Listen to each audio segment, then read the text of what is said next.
क्योंकि आज हम बात करेंगे कॉस्मिक केमिस्ट्री पे। अच्छा अच्छा। और मेन इसका कारण है कि the scientific way to learn to understand Vastu. कि ठीक है सर। खाली वास्तु जो बातें हैं वो बातें नहीं हैं, उसके पीछे बहुत आदि अनादिकाल की रिसर्चेस हैं। जी। उनको हमें समझना है तो हम वास्तु समझेंगे। और ये 1 मिनट का क्लिप हमें बहुत जरूरी है एक एक बारीकी से समझने का, क्योंकि ठीक है। विजन है, विजुअल्स हैं, इसको समझना आसान हो जाएगा। इस धरा पर यह जीवन चक्र पंचतत्वों के घटन विघटन से ही चल रहा है। इसलिए कहा जाता है यह पिंडे तत् ब्रह्मांडे, अर्थात जो भी कुछ मनुष्य के पिंड यानी शरीर में है, बिल्कुल वैसा ही सब कुछ इस ब्रह्मांड में है। इसके असंख्य तारा मंडलों की संरचना से किसी एक आकाश गंगा गैलेक्सी का निर्माण होता है और असंख्य आकाश गंगाओं से ब्रह्मांड की रचना होती है। यह ब्रह्मांड आदि पुरुष के रूप में कार्य करता है। आदि पुरुष के अंश रूप में स्थित आकाश गंगा के किसी एक सौर मंडल में पृथ्वी पर जीवन की रचना को जानने के लिए ज्योतिष के नेत्र बताते हैं कि पृथ्वी से खगोलीय गणना का आधार 12 राशियों के रूप में है, जिसमें 9 ग्रहों का प्रभाव ही जीवन चक्र को प्रभावित करता है। यदि किसी जातक का जन्म होता है तो उस विशेष समय एवं स्थान पर ग्रहों की स्थिति को प्रकट करने के जो कुंडली तैयार की जाती है वह जन्म कुंडली कहलाती है। कॉस्मिक केमिस्ट्री में हमने सिर्फ इतनी सी चीज समझी है वीडियो में कि यत पिंडे तत् ब्रह्मंडे, जो हमारे शरीर में है वो पूर्ण रूप से ब्रह्मांड में है। ब्रह्मांड। अगर हम एटम देखें तो उसके अंदर न्यूट्रॉन, इलेक्ट्रॉन, प्रोटॉन काम करते हैं। अगर इलेक्ट्रॉन पकड़ लें तो उसके अंदर गॉड पार्टिकल्स काम करते हैं, जो अभी रिसर्चेस में हमारे सामने आ गए हैं। तो जब सदियां लग जाती हैं एक एक चीज को समझने के लिए, तो इंसान ना तो जब एटम मिला था तब अपने आप को कम आंक रहा था, और ना ही आज कम आंक रहा है जब गॉड पार्टिकल। उसे लगता है कि जो मुझे समझ आया है बस वही वही सत्य वही सत्य है, बाकी सब मिथ्या है। है। लेकिन कॉस्मिक केमिस्ट्री जो सिद्धांत है ये मानता है कि पूरे ब्रह्मांड में एक ही शरीर है। अगर हमारा सर दुख रहा है तो शरीर के बाकी हिस्से भी काम करने में सुस्त हो जाते हैं। अगर कहीं चोट लग जाती है तो वो चोट हमें बिना चारे को प्रभावित कर देती है।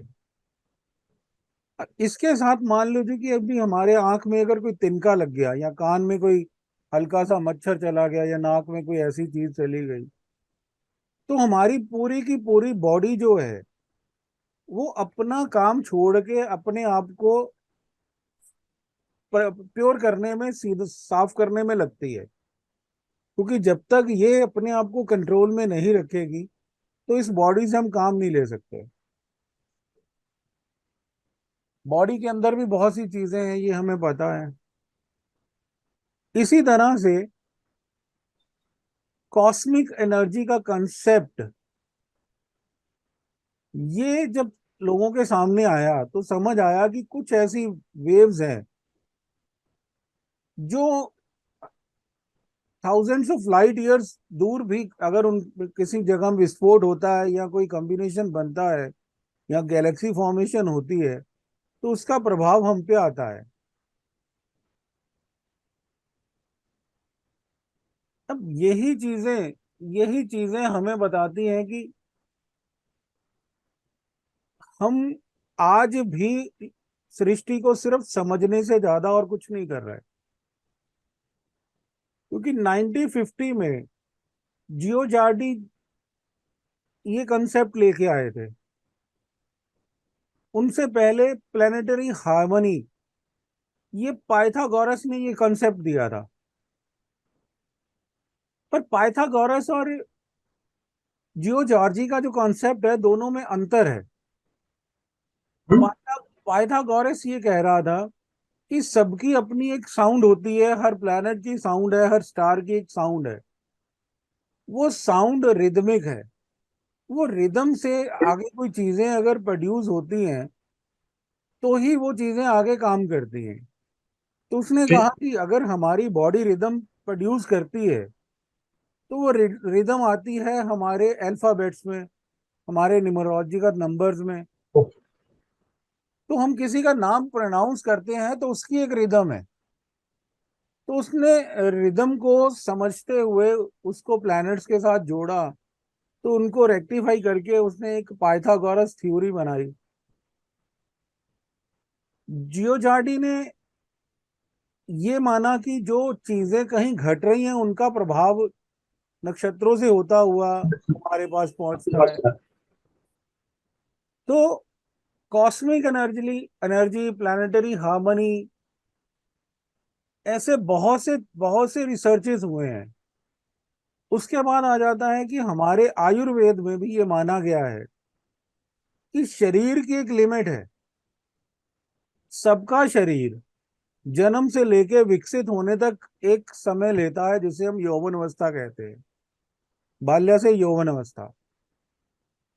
तो आयुर्वेद कहता है कि उस समय की औषधियां कुछ और हैं।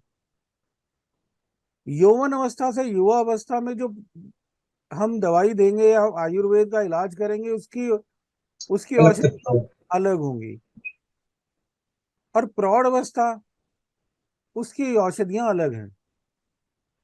पर वो ये कहता है कि इसको समझने के लिए जो हम औषधियां बनाते हैं, इनके लिए भी ग्रह नक्षत्र देख के हमें इनका बीजारोपण करना है, और बीजारोपण के साथ ग्रह नक्षत्र जब मिलते हैं तो ही इन्हें हमें उखाड़ना है, और विशेष मुहूर्त में हमें इनको तैयार करना है। हाँ। तो हमारे आयुर्वेद, उसने भी ये चीजें मानी। तो उसने कहा कि एक वास्तु व्यवस्था होती है कि अगर गेहूं उत्पन्न होना है तो वो राजस्थान रेतीले इलाके में नहीं हो सकता, पहाड़ी इलाके में नहीं हो सकता। उसके लिए नदी के आसपास का इलाका, समतल भूमि सही चाहिए। है। तो इसी तरह हर जगह पे अलग अलग जड़ी बूटियां पनपती हैं, उनके लिए वास्तु व्यवस्था है। तो बिना वास्तु व्यवस्था के कोई भी जड़ी बूटी अपनी जगह पे पैदा नहीं हो सकती। तो इसी तरह से जब ये कॉस्मिक केमिस्ट्री हमारे अलग अलग कंपार्टमेंट्स में, अलग अलग लाइफ के पार्ट्स में लोगों ने इनको स्टडी किया, तो सबके पीछे एक ही चीज निकल के आई कि कोई ऐसी ऊर्जा है जो सबको एक जैसा प्रभावित करती है। उसमें जीव जंतु भी हैं, पेड़ पौधे भी हैं, ग्रह नक्षत्र भी हैं, और इनसे बड़े तारे भी हैं। ग्रह नक्षत्रों से बड़े तारे माने जाते हैं।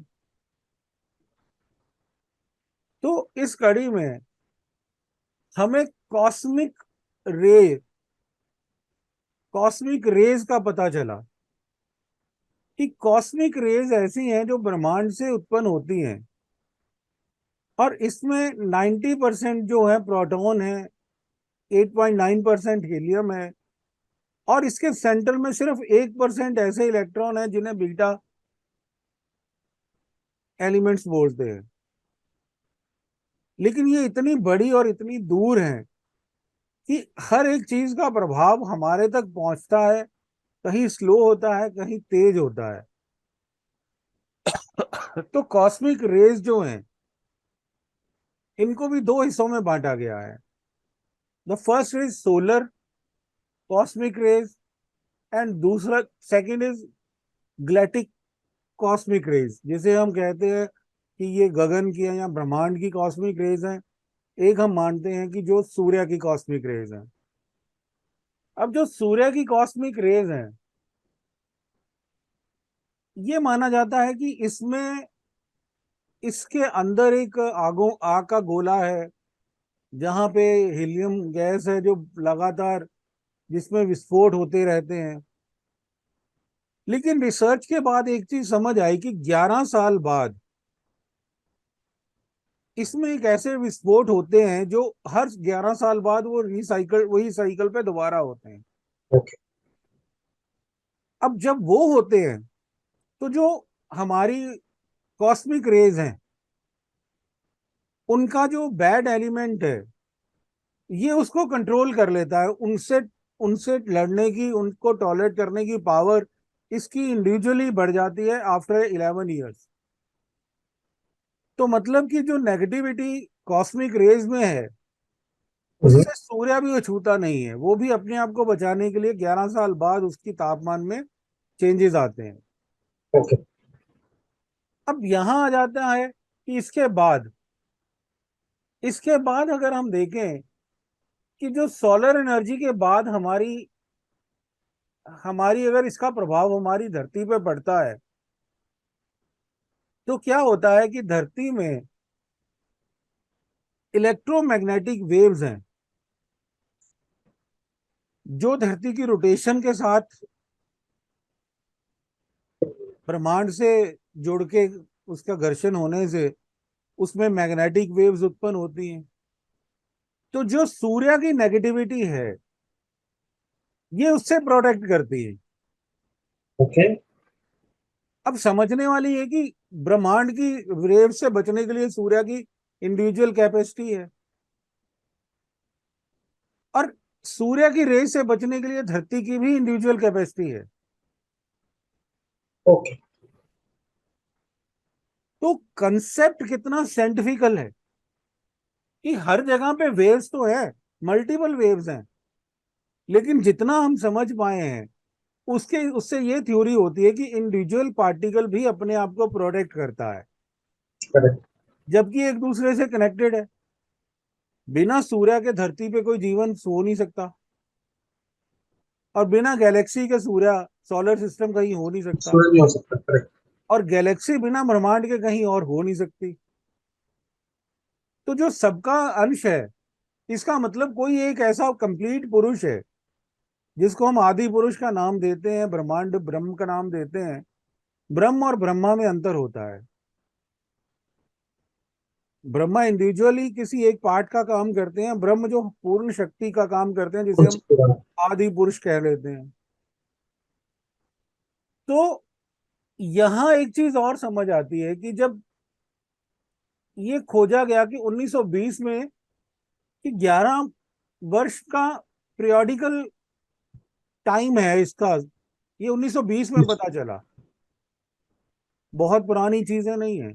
इलेक्ट्रॉन तो हमें हमें एटम तो 1809 में पता चल गए थे और 1909 में हमें 1901 में हमें उसके इंटरनल पार्टिकल्स पता चले, इलेक्ट्रॉन न्यूट्रॉन प्रोटॉन। और ये 2016 में हमें गॉड पार्टिकल मिला, ये 2019 में। तो सालों लग गए एक ही चीज के बीच में घूमते हुए। पर जिस चीज की समझ आ रही है उसे हम समझ के काम में ले रहे हैं, यूज कर रहे हैं, ये तो क्लियर है। अब जब ये मानते हैं कि सूर्य में जब ग्रहण लगता है तो क्या होता है कि जानवरों का व्यवहार भी बदल जाता है। बंदर शांत हो जाते हैं, पक्षी शांत हो जाते हैं। तो मतलब ये कि जब तीनों लाइंस में एक लाइन में आते हैं, सूर्य, चंद्र और पृथ्वी, तो कहीं ना कहीं जीवन में वो प्रभाव देते हैं। लेकिन हम कुछ बढ़ा चढ़ा के मान लेते हैं। तो कोई दो साइंटिस्ट निकलते हैं, वो कहते हैं नहीं जी ये तो चीज खारिज कर दो, ये तो हुआ ही नहीं। और किसी ने डॉक्टर से पूछा कि डॉक्टर साहब मेरे पेट में बहुत दर्द हो रहा है। तो डॉक्टर ने उसे दवाई दे दी कि भाई ये ले ले और ये तो और इससे ठीक हो जाएगा। पर ये चीज एक का ध्यान रखना, तू सोचा कम कर। वो बंदा हैरान परेशान कि डॉक्टर साहब पेट की दर्द की बात कर रहा हूँ और आप कह रहे हैं कि सोचा कम कर। तो डॉक्टर ने कहा कि तेरा तो सोच रहा है जितना तू, ये उसकी वजह से तेरा पेट खराब हो रहा है, ओवर स्ट्रेस्ड है तू। तो मतलब एक डॉक्टर को पता है कि पेट में अगर दुख रहा है तो उसके पीछे कॉजेज क्या है। तो ओवर स्ट्रेस के लिए पेट खराब है, तो उसके लिए जो सिम्टम्स हैं डॉक्टर ने वेरीफाई किए तो उसने बता दिया। अब हकीम जाता है वो कह रहा है कि डॉक्टर तो बेवकूफ है भाई, पेट खराब है तो पेट ही दुखना, पेट की दवाई देनी चाहिए ना। ये क्यों सर दर्द की दे रहा है या क्यों आपको माइग्रेन की दे रहा है? तो क्या है, कंट्रोवर्सी तो हमेशा चलती रही। तो जितना जितना लोग अपने आप को समझदार समझते हैं, शायद समझ उनसे भी पीछे बड़ी पड़ी है। तो ना तो वैद्य गलत है, ना डॉक्टर गलत है, ना डॉक्टर गलत है। ना उसको और पीछे समझाने वाले, सब अपनी अपनी फिलॉसफी और थ्योरी पे काम कर रहे हैं। तो जब ये रिसर्च हुई है तो ये सारी चीजें हमें समझ आती है कि ये सारी पोजीशंस जो हैं, ये कहीं ना कहीं आपस में जुड़ी हुई है। अब बात करते हैं इसके बाद लूनर एनर्जीज की, जो चंद्रमा का प्रभाव पड़ता है हम पे। अब चंद्र का प्रभाव, ये माना गया है कि चंद्रमा पृथ्वी के आसपास जो चक्कर लगाता है वो 27 दिन 3 घंटे 7 घंटे में पूरा कर लेता है। लेकिन उसका अपना सेल्फ इंडिविजुअल रोटेशन है। और कंडीशन। जैसे धरती सेल्फ रोटेशन में है, वैसे ही सूर्य का और चंद्र का सेल्फ रोटेशन है। वो सेल्फ रोटेशन जो पूरा करता है वो 29 डेज में लेता है। लेकिन धरती और दोनों का आपसी डिफरेंस जो है, दोनों की आपसी रोटेशंस जो चल रही है, वो इस हिसाब से चल रही है कि दोनों, धरती और चंद्रमा दोनों का डिस्टेंस जो है इंडिविजुअली 5 सेंटीमीटर हर साल दूर हो रहा है। अच्छा। 5 सेंटीमीटर पर ईयर। ऐसा क्या बढ़िया। अब मतलब कि एक समय से ये चीजें भी दूर दूर जा रही हैं। हमने हेलिकल मोशन भी समझ लिया। अब लाइक सेम दोनों में मोशन ऐसा है कि चंद्र और सूर्य दोनों, और चंद्र और पृथ्वी भी आपस में डिस्टेंस में जा रहे हैं। तो ये लगातार स्टडी करने के बाद ये सारी चीजें समझ आ रही हैं कि जिन चीजों को हम जुड़ा हुआ मानते हैं, इंडिविजुअली मानते हैं, वो चीजें भी एक दूसरे से भिन्न होते हुए भी एक दूसरे को प्रभावित कर रही है। अब चंद्र के लिए कहा जाता है कि जब इसकी रिसर्च हुई कि इसका प्रभाव अब इस धरती पे रहने वालों पे कैसे पड़ा, तो 2004 में 14 में ये माना गया कि जो लोग सो रहे हैं उनका पूर्णिमा से पहले का और पूर्णिमा के बाद का नींद में अंतर है। है? जो हम आंखें आंखें झपकते हैं, उनकी काउंटिंग में तो क्लियर हुआ है कि आप पूर्णिमा से पहले और पूर्णिमा के बाद दोनों में अंतर काउंटिंग में, आता है। हाँ वो चेंज में देखा। 2005 में एक स्टडी आई थी कि जिन जो जो औरतें पूर्णिमा के दिन या उसके आसपास जिन्होंने गर्भ धारण किया है उनको मेल संतान हुई है। तो ऐसी बहुत सी थ्योरीज आई और बहुत सी थ्योरी खारिज होती गई, पर कहीं ना कहीं संबंध निकला तो थ्योरी आई। अब जो थ्योरी किसी ने दी उसको खत्म करने वालों ने अपने लिए अपनी एक थ्योरी बना दी। तो जब जिसने खत्म किया, हो सकता है उसकी थ्योरी को भी खत्म करने वाली और थ्योरी आ जाए। और आ जाएंगे। पर कहीं ना कहीं सिमिलैरिटीज तो हमें मिल रही है कि हम सब एक दूसरे से कनेक्टेड हैं। करेक्ट। करेक्ट।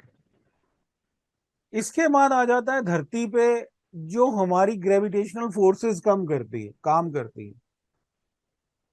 जो भी फोर्सेस हैं धरती को खींच के रखती हैं। धरती और सूर्य का डिस्टेंस इन्हीं से मेंटेन होता है। और ये ग्रेविटेशनल फोर्सेस पूरे ब्रह्मांड में, गैलेक्सी में मेंटेन करके रखती हैं सोलर सिस्टम और ब्लैक होल को। और भी ऐसे जो सोलर सिस्टम है या और स्टार्स है, इनको भी डिस्टेंस मेंटेन करके रखती हैं। और यही ग्रेविटेशनल फोर्स एक ऐसी है जो ब्रह्मांडीय ग्रेविटेशनल फोर्स जब आती है तो ये गैलेक्सीज को स्टैंड करके रखती हैं। थाउजेंड्स एंड मिलियंस गैलेक्सीज हम समझ चुके हैं कि इस ब्रह्मांड में है, और ये हम जान चुके हैं कि हम कितना सा अंश है। करेक्ट। तो इनके लिए अलग अलग थ्योरीज आई हैं। अब आ जाती है बात कि जब धरती इंडिविजुअली घूमती है तो इसमें इलेक्ट्रोमैग्नेटिक वेव्स बनती हैं। इलेक्ट्रोवेव्स अलग है, मैग्नेटिक वेव्स अलग है। अभी ये दो 1934-35 की बात है शायद, कि एक इंडियन रिसर्चर ने एक वेव्स को लेकर के, जैसे हम रिमोट यूज करते हैं, तो उसने रिमोट का पॉलिसी जो है कि दूर से कोई चीज क्लिक करी और वो 30 मीटर के आसपास एक हॉल में, कैलकाटा में ये हुआ था, वहां पे उसने एक चीज को ऑपरेट किया। तो उसने इलेक्ट्रोमैग्नेटिक एंड रेडियो फ्रीक्वेंसीज को यूज किया। और तब तब क्योंकि इंडिया में हुआ, लोग हंस के निकल गए। जैसे वो यान बनाने वाला जब इंडियन था, उसको छोड़ दिया, तो जहां रिसर्च थी, क्योंकि पब्लिकेशन सेक्टर उनके पास डेवलप हो चुका था। हमारा पब्लिकेशन सेक्टर जो था नंदा, वो जला दिया गया। चला दिया गया। तो नेचुरली एक पावर शिफ्टिंग था पब्लिकेशन सेक्टर में बुक्स का, उस समय नॉलेज का यही कारण था। तो यही रिसर्च जब उन्होंने वहां जाके की, तो पहले माना कि ये जो पृथ्वी पे ये सीधी लाइंस चलेंगी, ये वेव सीधी जा रही हैं, तो ये गोल पृथ्वी पे काम नहीं कर सकती। तो फिर आने वाले टाइम में किसी और ने उस पर रिसर्च करी, तो ये पृथ्वी के साथ साथ गोल गोल घूमने लगी। उन्हीं वेव्स को, उन्हीं फ्रीक्वेंसीज को, रेडियो फ्रीक्वेंसीज को यूज करते हुए आज हमारे मोबाइल एंड सिम ऑपरेट हो रहे हैं। करेक्ट। सो कनेक्टिविटी कहाँ से निकल के आ रही है और आज तक हमारे साथ वो चीजें मिलके आ रही हैं। अब आता है कि जब इलेक्ट्रोमैग्नेटिक वेव्स यूज होती है, तो इसको हम बहुत तेजी से यूज करने लग गए हैं। हमारे पास गैजेट्स हैं, इलेक्ट्रिक फील्ड्स हैं, कंप्यूटर्स हैं, मोबाइल हैं, हमारे घर में इलेक्ट्रिक फैंस हैं, माइक्रोवेव्स हैं, इंडक्शंस हैं। ये सब इलेक्ट्रोमैग्नेटिक वेव्स ऑपरेट करते हैं। नेक्स्ट पे चल। तो ये सारी चीजें, ये सारी व्यवस्था जो है, ये वास्तु को प्रभावित करती है। इन्हीं से वास्तु प्रभावित होता है। और अगर इन चीजों को सही तरह से यूज ना किया जाए, तो ये जियोपैथिक स्ट्रेस बना देती है। ओके।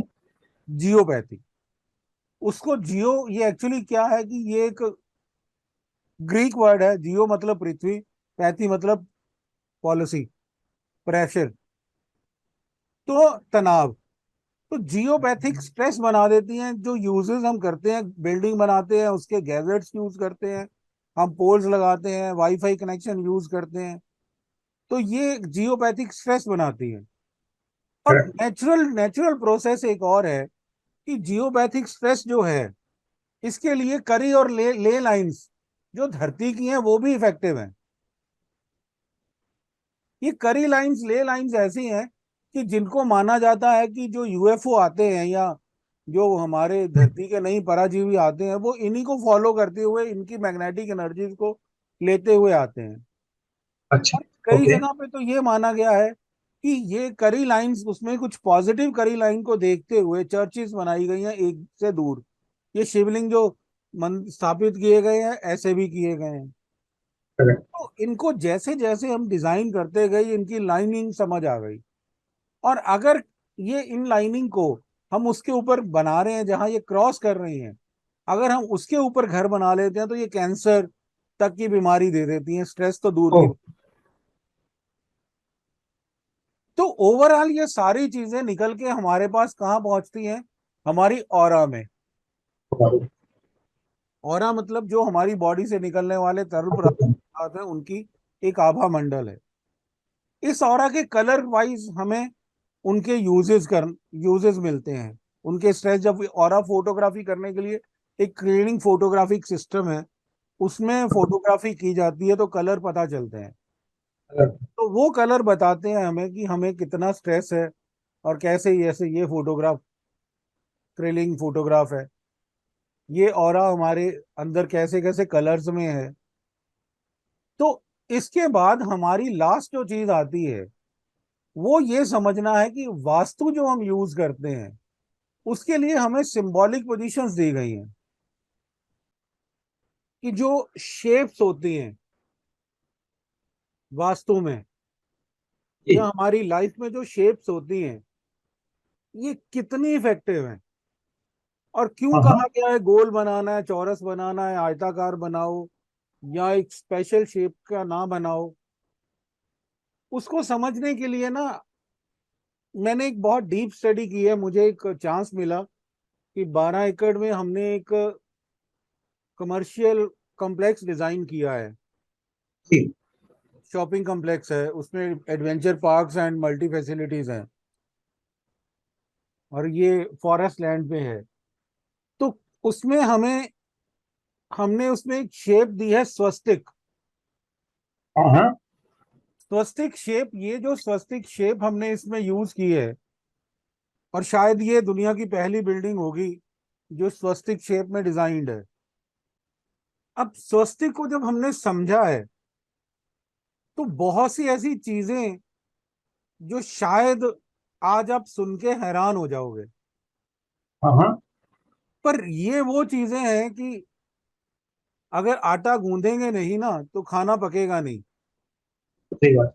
तो अगर तो रेगुलर खाना खाना है तो अपने किचन से ही खाना पड़ेगा, आटा खुद गूंदना पड़ेगा, समझना पड़ेगा। करेक्ट। और अगर रेडीमेड खाना है तो किसी होटल में जाओ और खा के वापस आ जाओ। हाँ, क्या है?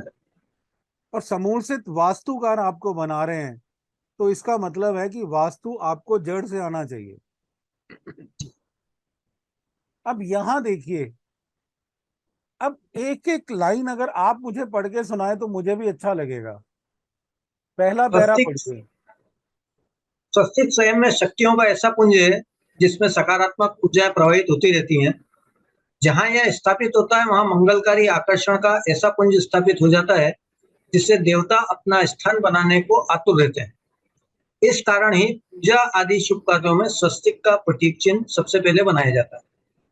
माना जाता है कि प्रथम पूज्य श्री गणेश यहाँ स्थापित होकर नकारात्मक ऊर्जाओं का हरण कर लेते हैं, जिससे एकाग्रता, संपन्नता का प्रभाव निर्विघ्न संचालित होता रहता है। अब यहां एक चीज समझिए, ये मैथोलॉजी है। लोग कहते हैं मैं नहीं मानता, मैं तो पढ़ा लिखा हूं। हाँ। मैं नहीं मानता, ये वास्तु कुछ होता नहीं है, ये शेप्स कुछ होती नहीं है, मैं मानता नहीं हूं। तो ये मिथ है जो आपने बोला, ये मिथ है, आपकी फिलॉसफी है, आपका दर्शन है, आपने सोच रखा है, आपको बिलीव है तो आप मानो। अब इसकी थोड़ी सी अगली लाइन पढ़ते हैं। स्वस्तिक शब्दों को मूलभूत धातु सु धन अस है। सु अर्थात कल्याणकारी एवं अस से अभिप्राय अस्तित्व है, कल्याणकारी अस्तित्व। इस प्रकार स्वास्तिक का अर्थ हुआ ऐसा अस्तित्व जो शुभता का प्रकाश लिए कल्याणकारी हो। भारतीय संस्कृति में वसुधैव कुटुंबकम की भावना का भी प्रथम चिन्ह स्वस्तिक ही है। अब ये एक चीज और इसमें समझ कर आती है कि जो शब्द दिए जाते हैं किसी शेप को, उन शब्दों के पीछे भी भावना और टेक्निकलिटीज अवेलेबल है। सु प्लस अस, इनके पीछे टेक्निकलिटीज क्या है? कल्याणकारी, हाँ हाँ। अस्तित्व, शुभ। और हम कहते हैं वसुदेव कुटुंबकम, कि दुनिया में सबका भला हो। सबका भला हो। और खाली ये अपने धर्म का प्रचार या अपने लिए नहीं करते।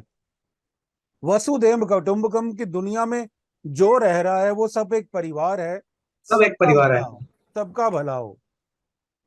और वसुदेव कुटुंबकम से बड़ा हम समझ के आए हैं पहले कि सब शून्य है, जीरो है, आदि पुरुष जैसा है वैसा ही मैं हूं। ये वो सर्कल बिंदु है जो शुरू भी होता है खत्म भी होता है। तो पॉइंट अपनी जी। मर्जी है, जहां से मर्जी शुरू कर लो। शेप जी। गोल है, खत्म है। अब ये वसुदेव कुटुंबकम, अब हम धरती पे आ गए। धरती को हमने एक मान लिया, जी। एक परिवार मान लिया। अब ये जो है, अब इसकी सर्वव्यापी मान्यता विश्व में है। अब इसको पढ़िए जरा। भारत में ही नहीं अपितु अन्य देशों में भी स्वास्तिक का प्रचालन आदि अनादिकाल से होता रहा है। नेपाल में इसे हेरम, बर्मा में महापीयन, तथा मिस्र में एक्टोन के नाम से जाना जाता है। सिंधु घाटी की सभ्यताओं में मिले स्वास्तिक आकृति के चिन्ह एवं भवन शुभता की भावना का प्रयोग दर्शाते हैं। जीवन में कुशल एवं कुशल को बढ़ाने के लिए स्वस्तिक का सरल प्रभाव आज भी हमारे जीवन में जाने अनजाने आ ही रहा है। प्राचीन यूरोप में सेल्ट सभ्यता में स्वास्तिक चिन्ह को सूर्यदेव का प्रतीक माना गया है। साथ ही प्राचीन इराक, जिसे मेसोपोटामिया भी कहा जाता है, में शस्त्र पर स्वस्तिक चिन्ह शत्रु पर विजय प्राप्त करने के लिए प्रयोग करते थे। उत्तर पश्चिम बुल्गारिया में के वास्ट नगर के निकट अल्तीमीर ग्राम में मिले करीब 7000 साल पुराने ऐसे कई बर्तन एवं अन्य शिलालेख रखे गए हैं जिन पे स्वस्तिक चिन्ह अंकित है। शोधकर्ताओं का मानना है कि स्वस्तिक के इन्हीं सकारात्मक प्रभाव को 11000 वर्षों से भी अधिक समय अवधि में से प्रयोग में लाया जा रहा है। भारत में मानव संसाधन मंत्रालय के आह्वान पर IIT खड़गपुर में इस पर कई लेख प्रकाशित किए हैं। अन्य शोधकर्ता मानते हैं कि आर्य युग से पहले भी पाषाण काल से स्वस्तिक का प्रयोग होता आया है। अब मैंने आपको इससे पहले वास्तु की हिस्ट्री पढ़ाई थी। हड़प्पा सभ्यता जो सदियों पुरानी है, उसके बाद सिंधु घाटी सभ्यता का काल आया, मौर्य काल आया, मौर्य काल के बाद वैदिक काल आया जो हम 1500 से लेके उसके ऊपर मान रहे हैं। वैदिक काल से आज आधुनिक काल चल रहा है। तो 11000 साल पुरानी ये शेप, इसका कहीं ना कहीं ब्रह्म से लिंक होगा कि नहीं होगा? डेफिनेटली होगा। और खाली इंडिया में ही नहीं, अलग देशों में भी अपनाई जाती है। और अगर हम दोनों एक दो धर्मों के अलग अलग लोग हैं और मैं इसको अपने घर की दीवार पे बना रहा हूं और आप किसी और धर्म के हैं, तो बाहर से निकलते हुए आप शायद घृणा कर सकते हैं, या मेरे धर्म के लिए आपकी आस्था अगर नहीं है तो आप दूर से भी निकल सकते हैं, अंदर नहीं आए। अगर मेरे धर्म से आस्था है और इस स्वस्तिक चिन्ह को आप जितना भी जानते हैं तो नमन करके अंदर आएंगे। बिल्कुल आएंगे। यही हो सकता है, इससे ज्यादा तो क्या हो सकता है? बिल्कुल बिल्कुल सही बात। पर अगर हम इसकी डीप स्टडी में जाते हैं तो स्वस्तिक शेप खाली इंडिया में नहीं, हर कोई अपनी अपनी जगह प्रयोग कर रहा है। अब हनुमान जी की बात ले लो, यूरोपियन कंट्री में भी माने जाते हैं मंकी गॉड, यस। हम भी मानते हैं और देशों में भी मानते हैं।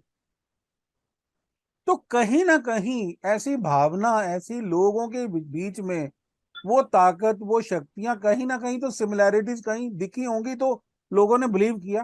तभी माना होगा। करेक्ट। और 100 में से अगर 10,000 लोगों में मिला, किसी एक ने गलती से लिखा होगा या कंठस्थ करके दूसरे को बताया होगा, किसी और ने लिखा होगा। हर कोई सुन के लिखता तो नहीं है जी। मैंने नोट्स बनाने में 10 साल लगाए हैं, आपने इसी को पकड़ के 1 मिनट में नोट्स तो बनाओगे नहीं। सिंपल सी बात है। मेरे 10 साल की मेहनत आपने 10 मिनट में पहुंच ली, आपने यूज किया और अच्छी लगी तो यूज करेंगे, नहीं तो कहीं ना सही कहीं बात। कोने में नहीं तो रख नहीं, ठीक है, वो चॉइस की बात है। हाँ। देंगे। पर ये चीज कि हजारों साल से कोई चीज बार बार रिप्लाई हो रही है, लोगों तक पहुंच सारा कुछ रही तो है, है। तो कुछ ना कुछ तो होगा बीच कुछ में। तो कुछ तो होगा। हम उस कुछ ना कुछ पे काम करते हैं। ओके। अब ये कुछ ना कुछ था, आज से पहले दीवार पे लगाने वाला स्टिकर होगा, या पूजा के समय जो भी मॉर्निंग, होगा। पूजा के समय आप थाली में लगा रहे होगे। लेकिन आज के बाद ये चिन्ह आपको कितना समझाएगा, ये चीजें आप समझ गए। हजारों साल पुराना है, वैदिक परंपरा से भी पहले, जब वेद नहीं लिखे गए होंगे, उस 5000 साल मानते हैं हम वेदों की आयु है, उससे पहले 11,000 साल पुराने भी इसके तत्व मिले हैं। अब कार्बन डेटिंग तो हमने धरती की भी की है, मैंने नोट्स में लिख रखी है, धरती की आयु कितनी है हाँ। कार्बन डेटिंग के हिसाब से उसकी आयु भी लिख रखी है, उसका बाकी केमिकल स्ट्रक्चर्स भी लिख रखे हैं, सूर्य के, चंद्र के, मंगल के। इन चीजों को आगे हमें यूज करना है। क्यों? क्योंकि हमें वास्तु पढ़ना नहीं है, रटना नहीं है, हमें इसको यूज करना है। यूज करना है, अपनाना है और actually। यूज करने के लिए हमें आज अवेलेबल फैसिलिटीज जो हैं, टेक्निकल गैजेट्स हैं, उनको भी इनके साथ यूज करना है। फाइंड आउट करना है कि क्या ये मिथ ही है या हमारी कोई स्पेशल साइंस है। अगर ये स्पेशल साइंस है तो फिर आप समूल से वास्तुकार बन रहे हो, अगर उसको समझ रहे हो। अब थोड़ी सी इसमें और आगे बढ़ते हैं। ये एक ही पेज पे मैं आपको स्ट्रेस दे रहा हूं इसलिए क्योंकि इसी से सारी चीजें समझ आनी है। ठीक। ये वो चश्मा है जो हमारी कमजोर नजर को ठीक करेगा। कमजोर नजर मतलब कि हम वास्तु को जितना नहीं समझते हैं, ये चश्मा लगा के हम समझ पाएंगे। अब विज्ञान की कसौटी पर वास्तविक देखिए जरा, ये जरा धीरे से पढ़ के सुनाइएगा मुझे। आधुनिक ऊर्जा माप, जिसे बोविस के नाम से जाना जाता है, के अनुसार अगर स्वास्तिक दिशाओं के अनुसार बनाया जाए तो एक स्वास्तिक में यह ऊर्जा 10 लाख बोविस तक हो सकती है। वहीं अगर नियमों के अनुसार स्वास्तिक आकृति ना बने तो यह ऊर्जा मात्र 1000 बोविस ही आंकी गई है। यहाँ यह जान लेना भी आवश्यक है कि जीवित शक्ति में 6522 एवं मृत शरीर में 022 की ऊर्जा होती है। अब आप मेडिकल फील्ड से हैं, बॉबी सुना था इससे पहले? नहीं, नहीं सुना था, फ्रेंकली स्पीकिंग नहीं सुना था। भाई बिल्कुल साफ बात है, क्योंकि जो चीजें हमें यूज ही नहीं करनी, हमें क्या पता। नहीं, नहीं सुना है। हमें पौंड यूज नहीं करना, हमें ऑन्स यूज नहीं करना, तो हमारा ग्राम ठीक। किलो से चल रहा है तो क्या यूज करने के। तो बोविस एनर्जी वो है जो आप में और मुझ में दोनों में अवेलेबल है। ठीक। और ये दोनों में अवेलेबल नहीं है, ये शेप्स में भी अवेलेबल है। अच्छा। अगर स्वस्तिक को अलाइन कर दिया जाए दिशाओं के हम्म, हिसाब से, तो हम्म, स्वस्तिक का अपना एक टेक्निकल डायग्राम है, अच्छा। सेक्रेट ज्योमेट्री है ये स्वस्तिक शेप। हाँ, अगर हाँ, उसको अलाइन कर दिया जाए, ये जो टॉप एरिया है ये नॉर्थ, ये ईस्ट है, जी। और ये नॉर्थ ईस्ट है, और इसके ओके। साथ ये जो हमने थोड़े से इसके स्लाइड्स निकालते हैं, इनके पीछे भी टेक्निकल कॉजेज हैं, क्योंकि अब बात अच्छा। इस पे नहीं करेंगे, क्योंकि अब इसी हमारा टॉपिक इसको समझना है। जी। अब अगर बोविस को हम डायरेक्टली मैनेज करते हैं दिशाओं के हिसाब से, तो बोविस हाँ, हाँ, एनर्जी कितनी है? 10 लाख बोविस। हाँ, हाँ, ये ऊर्जा 10 लाख बोविस। यस। और अगर ये आकृति हम डायरेक्शनल यूज नहीं करते तो भी कितनी है? 1000। 1000 बोविस। और हमारी, अगर हम जिंदा हैं तो बोविस कितना है? 6500। तो एक चीज मुझे बताइए कि अगर अलाइन करते हैं डायरेक्शंस के साथ, तो 10 लाख बोविस एनर्जी है स्वस्तिक की। यस। आईआईटी खड़गपुर ने इसको साबित किया है, यूनिवर्सिटीज, बाहर की बहुत सी यूनिवर्सिटीज ने उनको मैंने इसको समझ। साबित किया है। 11,000 सालों से इसकी एनर्जी पे लोग लगे हुए हैं। अगर अलाइन कर दिया जाए तो 10 लाख, और अगर अलाइंड नहीं है तो मात्र तो 1,000। 1000। तो आप समझते हैं कि डायरेक्शनल वैल्यू क्या होगी। तो अब अगर कोई कहे कि मेरा तो जी थोड़ा सा टिंट है नॉर्थ ईस्ट में, घर ईस्ट फेसिंग नहीं है, तो मैं तो ईस्ट ही मान लेता हूं। तो वास्तु कितना जानते हो आप? आप कहेंगे ठीक है, मतलब आप कहेंगे ठीक है भाई, सब 2-4 डिग्री में कोई फर्क नहीं होता, हो गया। रट्टा वास्तु वाला यही करेगा। अगर वास्तु जानता है तो उसे पता है कि स्वस्तिक अलाइंड अगर है तो 10 लाख, अगर वो अलाइंड नहीं है तो मात्र एक एक हजार हजार हाँ, 1000 गुना कम हो गया। अब स्वस्तिक, स्वस्तिक ये शेप आपकी मेरी नहीं है, ये भी हम मान चुके हैं कि कितने हजारों साल पुरानी है। तो जिस मल्टीनेशनल कंपनी को हमने ये डिजाइन करके दिया है, उस कंपनी ने ये डिजाइन सिर्फ इसीलिए फाइनल किया क्योंकि हमने ये डिटेलिंग साथ में उसको दी है। वो बताई थी। अब वो कंपनी कहीं और जाएगी या नहीं जाएगी ये मुझे नहीं पता, लेकिन वो मेरे पास अगर है तो शायद मैं उसको बेस्ट वास्तु दे सकते हूँ। दो चीजें आ गई कि हम अपने आप को एक एरिया में रिस्ट्रिक्टेड कर रहे हैं। अब हमारे ऑप्शन भी नहीं है कि अगर थोड़ा है, आर्किटेक्ट कह रहा है या कोई और कह रहा है या ऑनर की जरूरत है तो उसको चेंज कर दें। क्यों? क्योंकि हम स्टिक टू हैं, हम लकीर के फकीर हैं। और लकीर के फकीर हम तब हुए जब ये लकीर हजारों सालों से, अब 11,000 सालों से तो वो भी ये इसकी स्वस्तिक की लकीरें ही समझ आ रही हैं। आपको उसके इम्प्लीकेशन भी मालूम है कि क्या होगा। बिल्कुल। और उनको चंद शब्दों में लिखना, गागर में सागर भरना, ताकि लोगों को बोझ ना लगे, इसको भी हमने काम करके आपको 8 दिशाओं की वो शक्तियां समझाई हैं जो आज तक वास्तु शास्त्रों से गायब थी। और ये भी वास्तु शास्त्रों में नहीं है, पर ये शास्त्रों में तो है, टेक्निकली टेक्निकली तो प्रूव्ड है। अगर हमने वास्तु पे काम किया है तो हमने कुछ नया, वो नया जो था बट उसको लयबद्ध नहीं किया गया था, उसको कंपाइल नहीं किया गया था, उसको उठा के शास्त्रों में परोया नहीं गया था, हमने शायद थोड़ी वो कोशिश की है। अब थोड़ा सा स्वस्तिक का पढ़ लेते हैं, लास्ट पैरा। सर्वप्रथम जो सीधी रेखा है वो पूर्व दिशा से नीचे पश्चिम की तरफ है। इस रेखा के मध्य भाग में दूसरी रेखा उत्तर से दक्षिण दिशा का बोध कराती है। स्वस्तिक की 4 भुजाएं जिनका विस्तार 4 दिशाओं आग्नेय, नैऋत्य, वायव्य और ईशान की तरफ है, इस कारण दिशानुरूप बनाया गया स्वस्तिकाकृति भवन ऊर्जाओं का भंडार होता है। ऐसी आकृति में साधना स्थल, अस्पताल, शिक्षा, अनुसंधान या दैनिक जीवन में प्रयोग आदि के भवन हमेशा शुभ प्रभाव ही देते हैं। तो अब हमें यूज करने का वो फल मिल गया और समझ आ गया कि डायरेक्शंस की वैल्यू क्या है, इनका साइंटिफिकल यूजेस क्या है। और डायरेक्शन, ये यहाँ पे एनर्जीज नहीं है, ये हमने कहाँ से शुरू करी, ब्रह्मांड या ऊर्जा से, ब्रह्मांड से। और खत्म कहाँ करी, एक बिल्डिंग पे लाके। नहीं, एक चीज मेरे को थोड़ा सा क्लैरिटी चाहिए। जैसे जैसे अपन स्वस्तिकाकृति भवन की बात कर रहे हैं, so do we mean to say कि सारे भवन इसी आकृति में बनने चाहिए logically? No no no no no, मैंने जस्ट ये कहा है क्योंकि ये शॉपिंग कॉम्प्लेक्स है। नहीं नहीं, वो ठीक है, वो आपने किया वो ठीक है, बट इससे पढ़ के मैं कैसा कि इससे नहीं, कल को अगर मैं अपना मकान बनाऊं मैं तो मेरे वही को भी इसी को अटेम्प्ट करना चाहिए।